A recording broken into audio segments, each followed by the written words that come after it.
look at that. That wave is a good 15, 20 feet tall. Easy. As dawn breaks, the tsunami's power becomes horrifically clear. Large parts of Aonai are completely flattened. A level of destruction that was, over hundreds of miles of the coastline. In September of 1973, Chile's then president, Salvador Allende, was overthrown in a coup assisted by the US government, and General Augusto Pinochet took control. So he was a very violent leader who wanted to instill fear in anybody who opposed him. I'm talking journalists, politicians, celebrities. Anybody who publicly opposed him suddenly just disappeared. Like, poof. Now, some folks were found passed away in alleyways or ditches throughout the capital, Santiago, while other folks just were never ever found again. This leader frequently used the National Stadium as a secret detention center where he rounded up people who were, opposing him and either tormented them or took their lives. Around 40,000 people were rounded up during his 17-year regime, and at least 3,200 either met their end or disappeared. So in ancient Israel, Mosaic law defined 36 crimes as punishable by losing your life. Those of interfamily relations and adultery with the married daughter of a member of the priesthood had their lives ended by burning, but not by being burnt from the outside. So, how would they do it? First off, the guilty individual would go the way of a rope necklace by two witnesses integral to the case. It was a soft rope because it was considered humane not to cause any additional suffering with coarse material. When the action caused the condemned to gasp for air, molten lead would be poured down their throat. Apparently, this was actually the preferred means of taking one's life by molten metal. Marcus Licinius Crassus, an astoundingly wealthy Roman general, is rumored to have lost his life this way, as was Roman Emperor Valerian the Elder. Spanish inquisitors used this technique, and so did tribes in South America, as one corrupt, gold-loving Spanish governor found out in 1599. At the end of the day, having molten lead or gold poured down your throat is a pretty sure way to leave. It's gonna rupture your organs, it's gonna burn your lungs, and you can't breathe. Ultimately, it's actually the steam that pulls the plug, but still. Blech. On October 24th of 1871, a large group of about 500 men raided Chinatown in Los Angeles, taking the lives of at least 20 Chinese Americans and stealing about $1.5 million worth of property. These end of lives were in response to a firing exchange that had taken place the same day that had taken the life of police officer Robert Thompson. The violence caused a commotion, and people began shouting that these Chinese people were taking the lives of white people, so chaos ensued. It was the start of a decade of violence against Asian American communities in the US and led to the passing of the Chinese Exclusion Act, which prohibited all immigration of Chinese laborers for a period of time. Like many mass, life-taking events throughout history, the Armenian one of 1915 started because of religious disputes. So Armenia became part of the Ottoman Empire in the 15th century. It was primarily a Christian country, which displeased the leaders and resulted in mistreatment of Christian Armenians, who were often taxed more heavily and given fewer rights. When they began to protest, Turkish military officials began taking the lives of hundreds of thousands of their people. This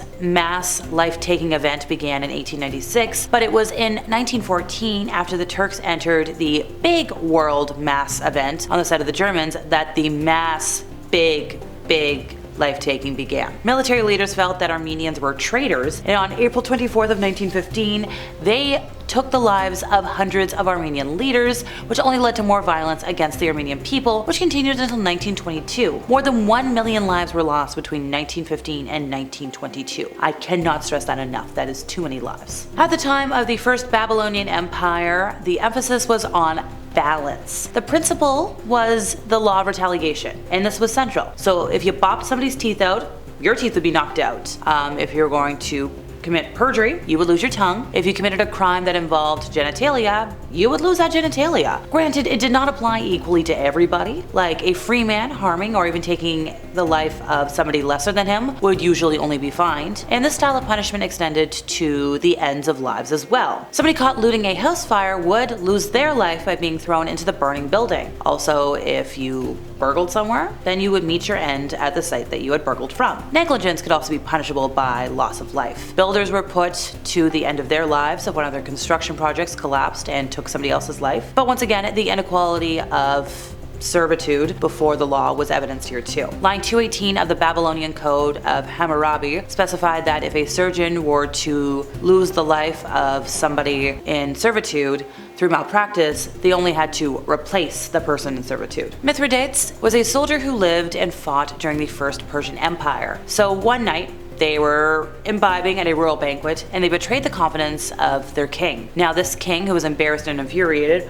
ordered the most infamous punishment of the ancient world, Scaphism, or the boats. So according to Plutarch, who wrote hundreds of years later, this punishment began with the condemned being taken to a body of water and placed inside a boat. Another identical boat was then sealed on top of it to make like a shell, but your arms, your legs, and your head would stick out of the sides. You would be force-fed honey and milk, covering your face and arms and legs with it as well, and then left out in the direct sun. So obviously, what does all this sugary stuff attract? Flies. They would start to enter your body, they would devour you inside and out. It's quite gruesome, it's quite gross, it's making me ill. Mithridates apparently lasted 17 days in the boats before passing away. This was a very merciless and intense use of the end-of-life penalty, and it was continued not just through antiquity and the Middle Ages, but also into the modern era. Like, there is a system that was enacted in England in 1723 that made over 200 offenses punishable by loss of life, including damaging a fish pond, cutting down an ornamental shrub, having a sooty face on a road at night. Like, there were so many different things that you could lose your life over. For centuries in ancient China, there was a fate worse than losing your life though. There was an extremely harsh punishment known as mizu, a practice going back over 3,000 years. This brutal sanction was reserved for those found guilty of treason, which was kind of as simple as just upsetting the king. This was also known as the 9 kinship, you know, when you take the life of a bug? That word starts with an E, and it involved not just taking the life of the individual traitor, but also their extended family. The total condemned included the guilty person's immediate family, so we're talking parents, offspring, siblings, uncles, aunts, cousins, in-laws. Now, the method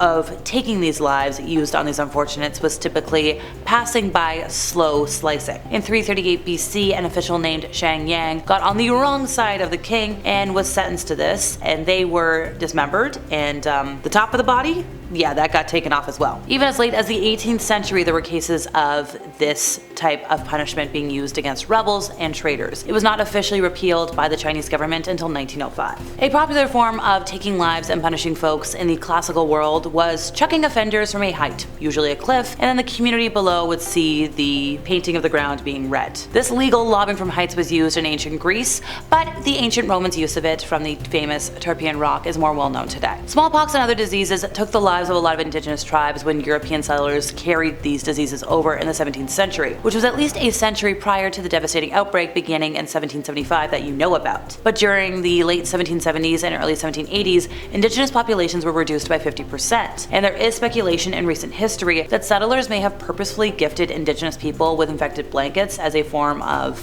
badness. During the 16th and 17th centuries, tormentors at the Tower of London used many a punishment device on people to harm them. Prisoners at the tower were often harmed until they confessed. They often used the rack, the manacles. In theory, some things were saved for folks that were accused of very serious crimes, but if you were sentenced to the rack, you'd be tied to rollers that would stretch the body, things would be ripped, things would be broken, things would be separated, you'd be hung up by your wrists. It was really gross. And that's all for today, folks. I'm an Alexa, your resident ookie spooky girly. See ya!